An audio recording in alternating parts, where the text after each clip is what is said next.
Good morning guys. Kami nga ipapuntang Mount Sipit Ulang dito sa Mascap. Pag nadaanan nyo na tong medyo masikip na daanan na to, papunta to sa ito yung tinatawag na lagusan papunta sa mundo ng mga tao. Kailangan nga mag-diet ka pag pumunta ka dito para magkasya ka dyan sa makitid na daan na yan. Tingnan nyo yung pinabidyo ko sa likod. Ayan, hindi siya magkasya. Oh, diba? Sinisipan niya yung bag, di daw magkasya. Sikip yung bag eh.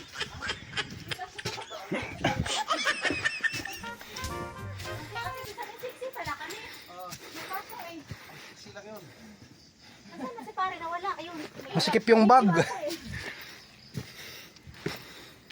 Oh. At dito ngayon narating na namin ang Mount Sipit Ulang.